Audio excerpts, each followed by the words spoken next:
நேயர்கள் அனைவரும் இறைவனுடைய திருக்குறளால் அனைத்து செல்வச் செழிப்பும் பெற்று ஆனந்தமாக வாழ அந்த எல்லாம் வல்ல இறைவனை வணங்கி நேயர்கள் அனைவருக்கும் எனது அன்பான வணக்கங்களை தெரிவித்துக் கொள்கின்றேன். இன்றைய பதிவிலே நாம் பார்க்க இருப்பது மார்ச் மாதத்திற்கான ராசி பலன்கள். முதலில் கிரகங்களின் நிலைகளை பற்றி பார்க்கலாம். மார்ச் மாதம் 1ஆம் தேதி வாக்கிய பஞ்சாங்கத்தின்படி கிரகங்களுடைய நிலைகள். ரிஷப ராசியிலே குரு பகவான் பயணம் செய்து கொண்டிருக்கிறார். மிதுன ராசியிலே செவ்வாய் பகவான் பயணம் செய்து கொண்டிருக்கிறார்.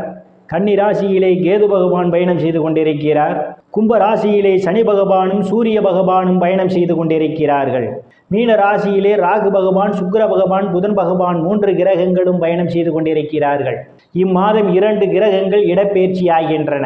சூரிய பகவான் மார்ச் மாதம் 15ஆம் தேதி கும்ப ராசியிலிருந்து மீன ராசிக்கு இடப்பெயர்ச்சியாகிறார்.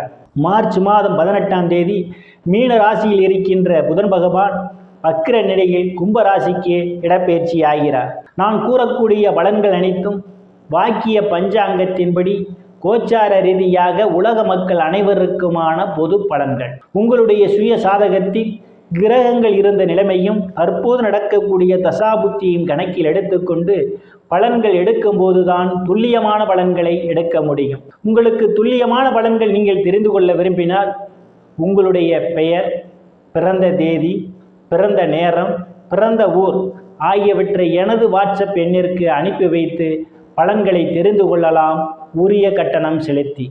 வாருங்கள் ராசிக்குள் போகலாம். மகர ராசி. ராசியிலே எந்தவித கிரகங்களும் இல்லை. ராசிநாதன் சனி பகவான் தனங்குடும்ப வாக்குஸ்தானத்திலே பயணம் செய்து கொண்டிருப்பதாலும் ராசியை குரு பகவான் பார்வையிடுவதாலும் பெயர் புகழ் அந்தஸ்து நிறைந்து சந்தோஷம் நிலவக்கூடிய மாதமாகவே இந்த மாதம் உங்களுக்கு அமைய காத்து கொண்டிருக்கின்றது. மகர ராசிக்காரர்களுக்கு தனங்குடும்ப வாக்குஸ்தானத்திலே சனி பகவான் ஆட்சி பலத்தோடு பயணம் செய்து கொண்டிருப்பதும் இம்மாதத்துடைய முற்பகுதியிலே அஷ்டமஸ்தானாதிபதி சூரிய பகவான் பயணம் செய்து கொண்டிருப்பதாலும் பணம் கொடுக்கல் வாங்கலில் எச்சரிக்கை தேவை. இந்த காலகட்டத்திலே பணத்தை நீங்கள் கொடுத்து திரும்ப பெறுவதில் காலதாமதம் ஆகலாம். குடும்ப உறுப்பினர்களுடனும் வெளி வட்டாரங்களிலும் பேசும்போது உங்கள் பேச்சிலே கவனம் தேவை. சில நேரங்களில் உங்கள் பேச்சே உங்களுக்கு விபரீதத்தை ஏற்படுவதற்கான வாய்ப்புகள் உண்டு, கவனம் தேவை.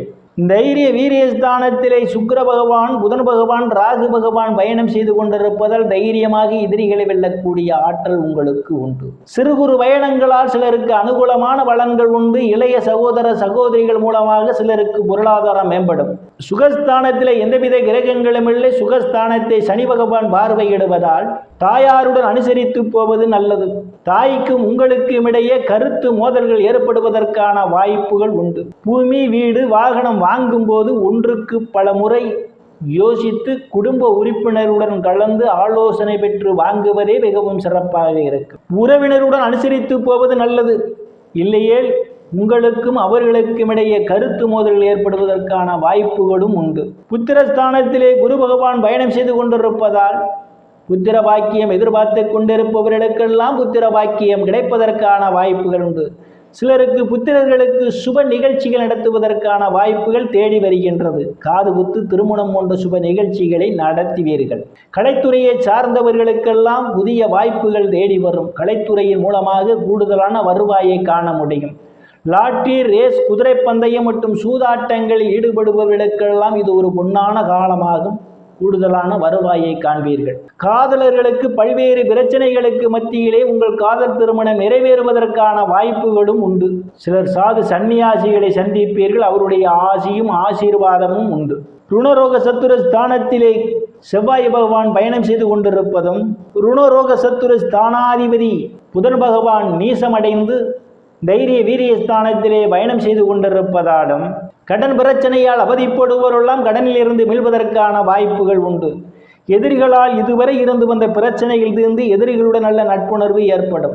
உடல் ஆரோக்கியத்தில் ஏதேனும் பிரச்சனைகள் இருந்தால் உடல் ஆரோக்கியம் உங்களுக்கு மேம்படுவதற்கான வாய்ப்புகளும் உண்டு. களத்திரஸ்தானத்திலே எந்தவித கிரகங்களும் இல்லை. களத்திர ஸ்தானாதிபதி இம்மாதம் தொடக்கத்திலே தனங்குடும்ப வாக்குஸ்தானத்திலே பயணம் செய்து கொண்டிருப்பதால் திருமண வயதுடைய ஆண் பெண் இருபாலருக்கும் இதுவரை இருந்து வந்த திருமண தடைகளெல்லாம் விலகுவதற்கான வாய்ப்புகள் உண்டு. கணவன் மனைவியிடையே ஒரு அந்யோன்யம் நிகழும். வேலை விஷயமாகவும் கருத்து வேறுபாடு காரணமாகவும் பிரிந்த தம்பதிகளெல்லாம் ஒன்று சேர்வதற்கான வாய்ப்புகள் உண்டு. பங்காளிகளுடன் இதுவரை இருந்து வந்த பிரச்சனைகள் தீர்ந்து பங்காளிகளுடன் நல்ல நட்புணர்வு ஏற்படும். கூட்டுத் தொழில் செய்பவர்களுக்கெல்லாம் கூட்டுத் தொழிலே அபரிமிதமான லாபத்தை காண முடியும். நீங்கள் அஷ்டமஸ்தானத்திலே எந்தவித கிரகங்களும் இல்லை. அஷ்டமஸ்தானாதிபதி தனங்குடும்ப வாக்குஸ்தானத்திலே பயணம் செய்து கொண்டிருப்பதும் அஷ்டமஸ்தானத்தை சனி பகவான் பார்வையிடுவதால் தேவையில்லாமல் அடுத்தவர் பிரச்சனைகள் தலையிடுவதை தவிர்த்துக் கொள்வது மிகவும் நல்லது. இல்லையேல் உங்களுக்கு மன உளைச்சல் ஏற்படுவதற்கான வாய்ப்புகள் உண்டு. எச்சரிக்கை தேவை. பாக்கியஸ்தானத்திலே கேது பகவான் பயணம் செய்து கொண்டிருப்பதும் குருவனுடைய பார்வை பாக்கியஸ்தானத்திலே விழுவதாலும் தந்தையுடைய அன்பும் ஆதரவும் உங்களுக்கு உண்டு. தந்தை வழி சொத்துக்களில் ஏதேனும் பிரச்சனைகள் இருந்தால் அவை முடிவுக்கு வருவதற்கான வாய்ப்புகளும் உண்டு. சில தர்ம காரியங்களிலே ஈடுபடுவீர்கள். சிலர் புண்ணிய ஸ்தலங்களுக்கு போய் வருவதற்கான ஒரு சூழல் ஏற்படும். பட்ட மேற்படிப்பு படிக்கக்கூடிய மாணவ மாணவிகள் எல்லாம் படிப்பிலே சிறந்து விளங்குவார்கள். பேராசிரியருடைய நன்மதிப்பையும் பாராட்டையும் பெறுவார்கள். வெளிநாடு செல்வதற்காக முயற்சி செய்து கொண்டிருப்பவர்களுக்கு வெளிநாடு செல்வதற்கான காலம் கனிந்து வருகின்றது. சில மாணவ மாணவிகள் வெளிநாட்டிலே போய் படிக்க வேண்டும் என்று முயற்சி செய்து கொண்டிருந்தால் அவர்களுக்கு வாய்ப்புகள் தேடி வரும். சிலருக்கு முன்பின் தெரியாதவர்களெல்லாம் உதவிக்கரம் நீட்டுவார்கள். அந்நிய மதத்தினரால் அனுகூலமான பலன்கள் சிலருக்கு உண்டு. தொழில் ஸ்தானத்திலே எந்தவித கிரகங்களும் இல்லை. தொழில் ஸ்தானாதிபதி சுக்கிர பகவான் உச்சம் பெற்று தைரிய வீரியஸ்தானத்திலே பயணம் செய்து கொண்டிருப்பதால் வேலை தேடுபவர்களுக்கெல்லாம் அவரவர் தகுதிக்கு ஏற்றவாறு வேலைகள் கிடைப்பதற்கான வாய்ப்புகள் உண்டு. ஏற்கனவே பணியில் இருப்பவர்களுக்கு பதவி உயர்வு பாராட்டு கிடைக்கும். தொழிலிலே அபரிமிதமான முன்னேற்றத்தை காண முடியும். அரசியல்வாதிகளுக்கு அரசியலிலே நல்ல முன்னேற்றமும் உயர் பொறுப்புகளும் சிலருக்கு தேடி வரும். லாபஸ்தானத்திலே எந்தவித கிரகங்களும் இல்லை. லாபஸ்தானத்தை குரு பகவான் பார்வையிடுவதால் மூத்த சகோதர சகோதரியுடைய அன்பும் ஆதரவும் உண்டு. மூத்த சகோதர சகோதரிகள் மூலமாக அனுகூலமான பலன்கள் உண்டு. பொருளாதாரம் மேம்படும். நண்பர்கள் உங்களுக்கு பக்க பலமாக இருப்பார்கள். நீங்கள் செய்யக்கூடிய தொழிலிலே கூடுதலான லாபத்தை காண முடியும். இந்த காலகட்டத்திலே விரயஸ்தானத்திலே எந்தவித கிரகங்களும் இல்லை. விரயஸ்தானத்திலே எந்தவித கிரகங்களும் இல்லை. விரயஸ்தானாதிபதி குரு பகவான் புத்திரஸ்தானத்திலே பயணம் செய்து கொண்டிருப்பதும் சுகஸ்தானாதிபதியும் லாபஸ்தானாதிபதியுமான செவ்வாய் பகவான் விரயஸ்தானத்தை பார்வையிடுவதாலும் சிலருக்கு சுப செலவுகள் ஏற்படுவதற்கான வாய்ப்புகள் உண்டு. வெளிநாடு செல்வதற்காக முயற்சி செய்து கொண்டிருப்பவர்களுக்கு வெளிநாடு செல்வதற்கான வாய்ப்புகளும் தேடி வரும். நேயர்கள் அனைவரும் இறைவனுடைய திருவருளால் ஆனந்தமாக வாழ எல்லாம் வல்ல இறைவனை வணங்கி நேயர்களை மீண்டும் அடுத்த பதிவில் சந்திக்கும் வரை விடைபெறுவது ஜோதிடர் எஸ் ராமன். நன்றி, வணக்கம்.